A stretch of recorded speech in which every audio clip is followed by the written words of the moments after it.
selaku moderator yang akan memimpin jalannya acara presentasi pada pagi hari ini. Guna memenuhi tugas manajemen pelayanan kesehatan UKP dan UKM yang diberikan oleh dosen pengampu Bapak Muhammad Ardan SKM Menkes. Dan di sebelah saya sekarang yaitu ada presentator pertama Mini dan juga presentator kedua Nanda Ayu Puspita. Baik, waktu dan tempat saya persilakan untuk Nur Mini yang akan menjelaskan materi berikut. Baik, di sini ada pun outline yang kita akan bahas.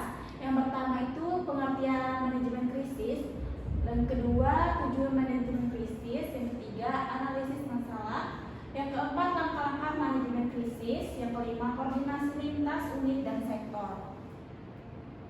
Selanjutnya itu di sini apa itu manajemen krisis? Manajemen krisis adalah proses penanganan keadaan darurat secara tepat, terkoordinasi dan terstruktur guna yang pertama itu melindungi keselamatan nyawa, yang kedua itu menjaga keberlangsungan layanan. Selanjutnya di sini ada tujuan manajemen krisis. Yang pertama menyelamatkan nyawa dan mengurangi dampak kerugian. Lalu yang kedua menjamin kelangsungan pelayanan. Yang ketiga meningkatkan koordinasi lintas unit dan sektor. Yang keempat meningkatkan kesiapsiagaan dan respon bencana. Lalu di sini ada analisis pertama. Yang pertama itu adalah lonjakan pasien gawat darurat setelah gempa. Banyak warga yang terluka berdatangan ke rumah sakit secara bersamaan. Pasien dengan luka ringan hingga berat memadati IGD dalam waktu singkat. Akibatnya kapasitas ruangan menjadi penuh dan tenaga medis kewalahan menangani pasien. Lalu yang kedua, terbatasnya sumber daya manusia atau SDM. Bencana tidak hanya berdampak pada pasien, tapi juga pada staf rumah sakit. Sebagai dokter, perawat atau petugas lainnya tidak bisa hadir karena rumah mereka rusak atau akses jalan tertutup. Lalu yang ketiga, ketersediaan alat medis dan logistik stok alat medis seperti oksigen, infus, perban, dan obat-obatan cepat menipis karena kebutuhan meningkat drastis. Rumah sakit harus segera menggunakan stok cadangan darurat dan menghubungi dinas kesehatan serta BPBD atau bantuan logistik tambahan. Selanjutnya itu ada komunikasi dan koordinasi saat gempa terjadi. Jaringan komunikasi seperti telepon dan internet itu bisa terganggu. Ini menyulitkan koordinasi baik dalam rumah sakit maupun dengan instansi luar. Untuk mengatasinya, tim krisis perlu menggunakan alat komunikasi alternatif seperti handy-talkie atau HP satelit. Yang kelima, keamanan pasien dan tenaga kesehatan. Situasi pasca gempa seringkali tidak stabil. Ancaman seperti bangunan runtuh, susulan, panikan di tengah kerumunan, hingga potensi kekacauan bisa membahayakan keselamatan semua orang di rumah sakit. Baik, itu saja yang saya dapat sampaikan. Selanjutnya akan dijelaskan kepada presentator kedua. Baik, selanjutnya ada langkah-langkah manajemen krisis. Yang pertama itu ada aktivasi tim manajemen bencana RS, Hospital Disaster Management Team. Yang kedua itu ada triage cepat di lapangan terbuka untuk memilah pasien sesuai prioritas medis. Yang ketiga itu ada alih fungsi area parkir atau aula menjadi ruangan perawatan darurat. Yang ketiga ada distribusi tenaga medis secara bergilir memprioritaskan IGD dan UGD. Yang kelima ada penggunaan cadangan logistik dan permintaan bantuan ke dinas kesehatan dan BPBD. Yang keenam ada komunikasi darurat via HT dan HP satelit untuk koordinasi eksternal. Yang ketujuh ada evakuasi internal untuk area yang tidak aman. Yang kedelapan ada pencatatan pasien secara manual bila sistem digital gagal. Dan yang terakhir ada pemberlakuan shift pendek dan istirahat bergilir bagi tenaga kesehatan, peningkatan keamanan dengan pengawasan di titik rawan keruntuhan. Selanjutnya ada koordinasi lintas unit dan lintas sektor. Yang pertama itu ada koordinasi internal rumah sakit oleh direktur dan kepala unit masing-masing. Dan yang kedua ada koordinasi eksternal dengan dinas kesehatan, BPBD, damkar, kepolisian, dan relawan. Kerangka rencana kesiapsiagaan. Yang pertama itu ada pelatihan dan simulasi BPBD, evakuasi, triage 2 kali per tahun. Yang kedua ada penguatan logistik, stok 3 hari, genset, dan APD. Yang ketiga ada SOP, evakuasi, triage massal, SIM RS offline. Dan yang terakhir ada komunikasi, HP satelit, HT, daftar kontak cepat. Baik, terima kasih. Mungkin itu saja yang dapat saya jelaskan. Saya kembalikan ke moderator. Jadi di sini saya akan melanjutkan menjelaskan materi dari presentator kedua.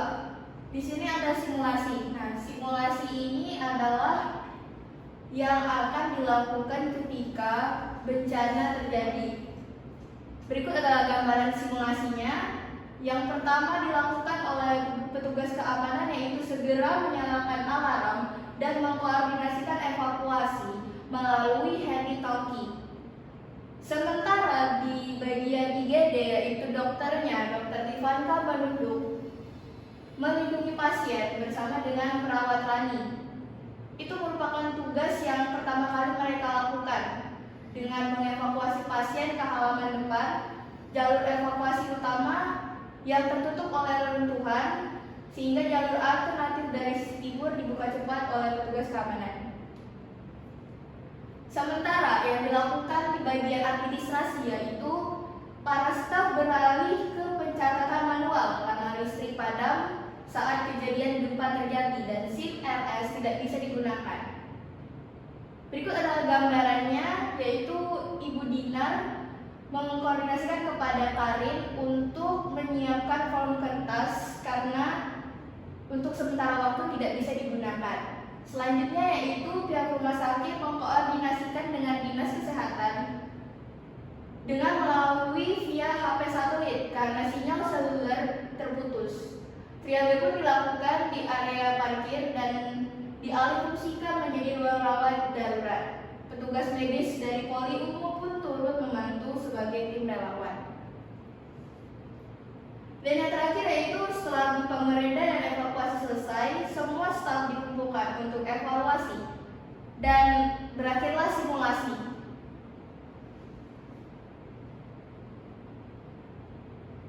Direktur RSUD menyampaikan apresiasi dan catatan penting.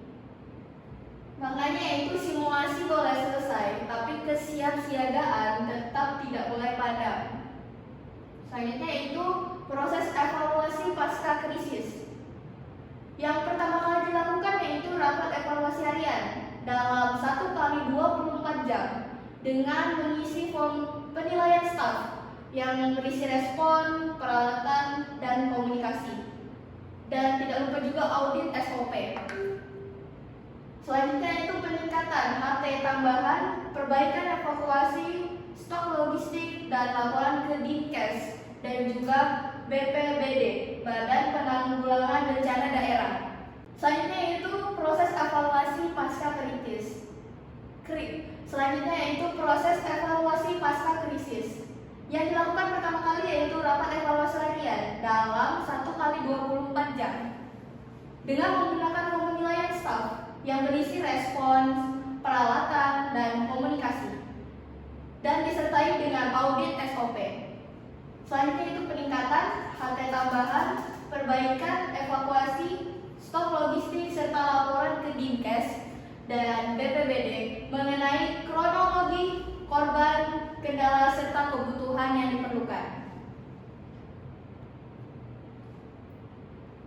Kini tiba di kesimpulan. Baik, kesimpulan dari presentasi kami pada pagi hari ini yaitu manajemen krisis rumah sakit bertujuan untuk menyelamatkan nyawa dan menjaga keberlangsungan layanan saat bencana terjadi. Krisis seperti gempa bumi dapat menyebabkan lonjakan pasien, kekurangan SDM, alat medis, dan gangguan komunikasi. Strategi penanganan meliputi aktivasi tim bencana, triage darurat, alih fungsi ruangan, dan koordinasi dengan instansi eksternal. Rumah sakit harus memiliki rencana kesiapsiagaan yang mencakup latihan rutin, logistik darurat, SOP yang jelas, dan sistem komunikasi darurat, serta simulasi dan evaluasi pasca krisis penting dilakukan untuk mengukur kesiapan dan meningkatkan respon ke depan. Baik, itu saja yang dapat saya jelaskan. Terima kasih. Baik, itu saja yang dapat kelompok kami jelaskan. Kurang lebihnya kami mohon maaf. Sekian, terima kasih.